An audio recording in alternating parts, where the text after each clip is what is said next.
અરે બંને નહોતા લેવાના, હું તો અત્યારની રેસીપીનો ટ્રેન્ડ ફોલો કરું છું. કોઈ પણ એક ચૂઝ કરવાનું હતું. એવું છે? મને નહોતી ખબર. પેલા કહેવાય ને. કાંઈ વાંધો નહીં, ચાલ મેંગો શેક ને માવો કુલ્ફી. કાંઈ વાંધો નહીં, તો મેંગો માવો કુલ્ફી બનાવી નાખ. હા, ગુડ આઈડિયા. તો મેં અહીંયા મારા હસબન્ડની ફરમાઈશ પૂરી કરવા માટે 2 લઈ લીધી છે મસ્ત પાકી એવી કેરી, જેની આપણે ઉપરની છાલ છે એ એકદમ મસ્ત રીતે ઉતારી નાખવાની છે. પણ એક વસ્તુનું ધ્યાન રાખવાનું છે, બહુ વધારે પડતી એટલે કે જાડી છાલ આવે છે એવી રીતના નહીં, નાઈફનો યુઝ કરી અને પછી આવી પતલી એવી છાલ જ ઉતારવાની છે, જેથી કરીને આપણે જ્યારે કેરી કટ કરીએ ત્યારે પરફેક્ટ રીતે એનો પલ્પ બનીને રેડી થવો જોઈએ. અહીંયા હું બંને કેરીની છાલ ઉતારીશ, પણ બંને કેરીનો આપણે પલ્પ જ બનાવવાનો છે. પણ બંને કેરીમાંથી થોડા એવા ટુકડા આપણે લઈ લેવાના છે, કારણ કે એ આપણે ડેકોરેશનમાં ને એવી રીતના જરૂર પડશે. એટલે અહીંયા મસ્ત એવી પાકી કેરી લેશો ને, અને એ પણ એટલી મીઠાશવાળી લેશો ને તો તમારે શુગર ઓછી નાખવી પડશે. અહીંયા મેં પૂરી કેરીને સરસ રીતે છીલી લીધી છે, અને આવી રીતના વચ્ચે કાપા પાડી અને પછી એની નાની નાની સ્લાઇસ કહીએ કે ટુકડા કહીએ, ગમે તે આપણે કહીએ, આવી રીતના આપણી રીતે આપણે કટ કરી નાખવાના છે. તો મસ્ત રીતે આ કેરીને કટ કરવાની. અને હું તો જ્યારે કટ કરતી હતી ને ત્યારે તો મને એમ થતું હતું કે હું 1-2 પીસ તો ખાઈ જ લઉં, તો મેં ખાઈ પણ લીધા હતા. એટલે એવું બને, કારણ કે મેંગો છે, કેરી એ બધા ફળોનો રાજા છે. એમાંથી બહુ બધી વેરાયટી, બહુ બધા આઈસ્ક્રીમ, કેન્ડી, કહેવાય જ્યુસ બને છે. પછી મેં મેંગો મસ્તાની પણ મૂકેલી છે મારા યુટ્યુબના વિડીયોઝમાં, શોર્ટમાં, તો એ પણ તમે જોઈ શકો છો. અને હા, જેટલા પણ મિત્રો નવા છે બધા મિત્રો મારા વિડીયોને લાઇક, શેર અને સબસ્ક્રાઈબ કરવાનું બિલકુલ પણ નહીં ભૂલતા. અને સાથે સાથે નવું જે ફીચર આવ્યું છે હાઇપનું, એને પણ સ્વાઇપ કરવાનું બિલકુલ નહીં ભૂલતા. તો અહીંયા મેં ટુકડા કરી લીધા છે. હવે આપણે એને જારમાં ટ્રાન્સફર કરી દેવાના છે. બધા ટુકડા છે એ જારમાં ટ્રાન્સફર કરી દઈશું. અને નાના એવા એટલે કે થોડાક એવા ટુકડા મેં કીધા છે એ તો મેં અલગથી કાઢી જ લીધા છે, એટલે એ એકદમ બારીક કરવાના હતા. ને એક વસ્તુનું ખાસ આમાં ધ્યાન રાખવાનું છે, આ પલ્પને ડાયરેક્ટ આપણે મિક્સર જારમાં નાખી અને એમાં કોઈ પણ જાતનું ટીપું પણ પાણી નથી નાખવાનું.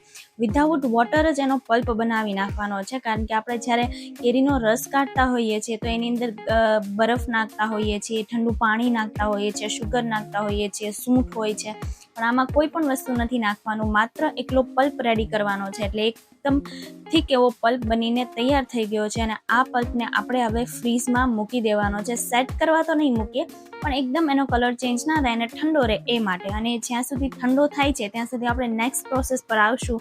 તો અહીંયા મેં એકદમ મોળો એવો શુગર ફ્રી માવો લઈ લીધો છે. તો જેવી રીતના આપણે પનીરનું સબ્જી બનાવતા હોઈએ અને પનીરને ક્રમ્બલ કરતા હોઈએ છીએ હાથેથી, એવી જ રીતના અહીંયા માવો લઈ લેવાનો છે. અને માવાને પણ હાથેથી જ ક્રમ્બલ કરશું. ક્રમ્બલ એટલે એ થોડું વધારે મોટું હોય છે, પણ આ એકદમ બારીક ભૂક્કો જ કરી નાખવાનો છે.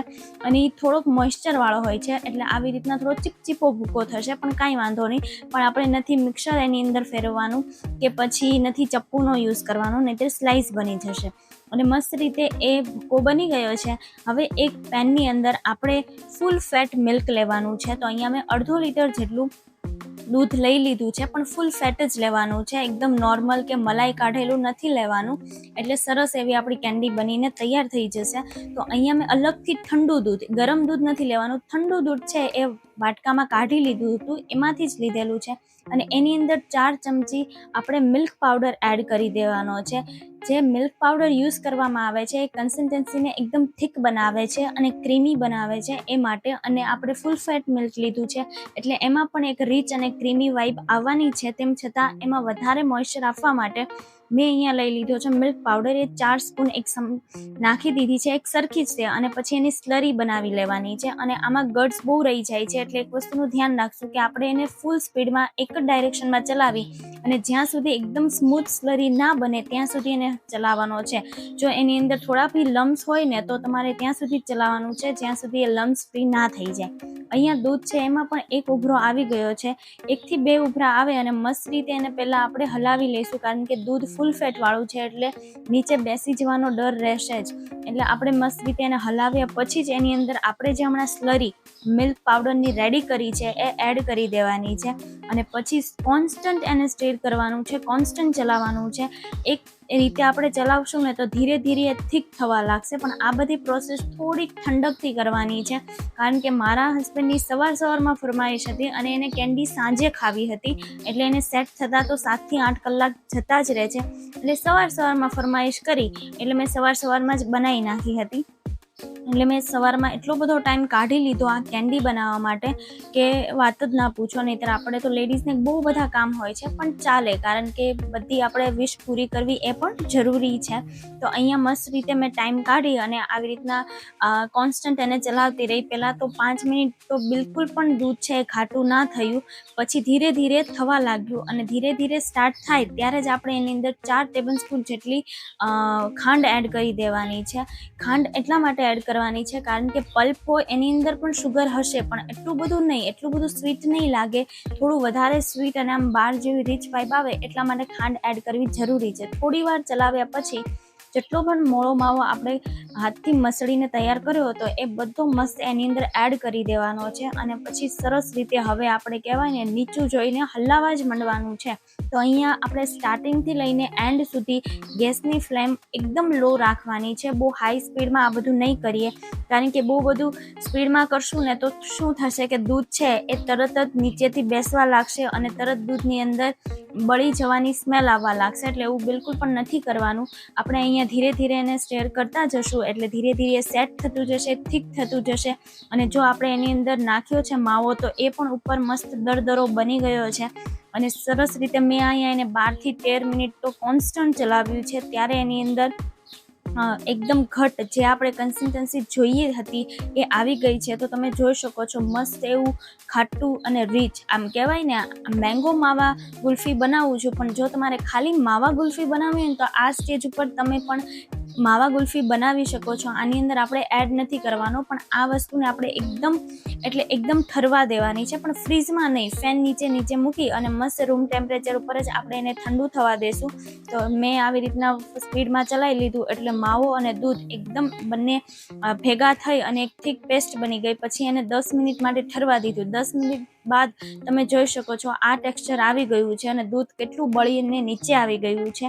તો અહીંયા મસ્ત રીતે તૈયાર થઈ ગયું છે. હવે આની અંદર આપણે એડ કરવાનો છે જે મેંગો પલ્પ આપણે રેડી કર્યો છે એ બધો જ એડ કરી દેવાનો છે. 2 કેરીનો આપણે જે રેડી કર્યો હતો. જો હવે આની અંદર આપણે પાણી નાખ્યું હોત ને તો એ ગુલ્ફી બને જ નહીં. એટલે ખાલી આપણે મેંગો પલ્પ જ યુઝ કરવાનો છે. એમાં પાણી કે દૂધ કાંઈ પણ એને બ્લેન્ડ કરતી વખતે યુઝ નથી કરવાનું અને સરસ રીતે મિક્સ કરવાનું છે. મિક્સ કરતી હતી ત્યાં મને યાદ આવી ગયું કે મેંગો છે એટલે કે કેરીના ટુકડા પણ એડ કરવાના છે, એટલે મેં સાથે સાથે એડ કરી જ દીધા.